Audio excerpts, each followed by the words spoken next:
T20 world cup ഹിസ്റ്ററിയിലെ ഏറ്റവും മികച്ച thrilling ആയിട്ടുള്ള മാച്ച് എന്ന് തന്നെ വിശേഷിപ്പിക്കണം ഇന്ന് നടന്ന south Africa versus Afghanistan match. South Africa 20 ഓവറിൽ സ്കോർ ചെയ്തത് 187 റൺസാണ്.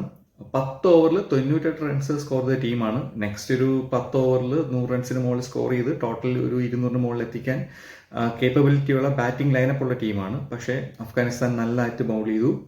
വളരെ മികച്ച ബൗളിംഗ് ആയിരുന്നു സെക്കൻഡ് ഹാഫിൽ അഫ്ഗാനിസ്ഥാൻ്റെത്. അവർ 187 റൺസിന് സൗത്ത് ആഫ്രിക്കയുടെ ഇന്നിങ്സ് സെറ്റ് ചെയ്തു. തിരിച്ച് അവർ ബാറ്റ് ചെയ്യാൻ വരുന്നു.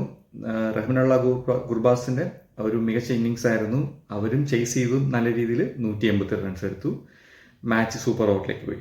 സൂപ്പർ ഓവറിലും രണ്ട് ടീമുകളും 17 റൺസ് വീതമാണ് എടുത്തത്. വീണ്ടും സൂപ്പർ ഓവറിലോട്ട് പോയി. സെക്കൻഡ് സൂപ്പർ ഓവറിൽ സൗത്ത് ആഫ്രിക്ക തകർത്തടിച്ചു. 24 റൺസാണ് വേണ്ടിയിരുന്നത് അഫ്ഗാനിസ്ഥാന് ജയിക്കാനായിട്ട്. അവിടെയും Gurbaz maximum effort back to back 3 sixes അടിച്ച് മാക്സിമം പൊരുതി നോക്കിയെങ്കിലും അവസാനം അഫ്ഗാനിസ്ഥാന് 4 റൺസിൻ്റെ തോൽവിയായിരുന്നു ഫലം. എന്താ പറയുക, ത്രില്ലിംഗ് മാച്ച് എന്ന് തന്നെ പറയണം. ഇതുപോലൊരു മാച്ച് T20 വേൾഡ് കപ്പിൽ ഞാൻ കണ്ടിട്ടില്ല. T20 വേൾഡ് കപ്പിലെന്നല്ല, T20 തന്നെ കണ്ടിട്ടുണ്ടോ എന്ന് ഡൗട്ടാണ്. ഇതിനു മുമ്പ് ഒരു ത്രില്ലിംഗ് മാച്ച് ഉണ്ടായിരുന്നത് ഇന്ത്യ വേഴ്സസ് അഫ്ഗാനിസ്ഥാൻ ബാംഗ്ലൂർ നടന്ന T20 മാച്ചാണ്. രോഹിത് ശർമ്മ സെഞ്ചുറി അടിച്ച മാച്ച്. നിങ്ങൾക്ക് കുറച്ച് പേരെങ്കിലും ഓർമ്മയുണ്ടാവും തോന്നുന്നു. അതിനേക്കാളും ത്രില്ലിംഗ് ആയിട്ടുള്ള match, the best ever match I have ever seen in T20 cricket.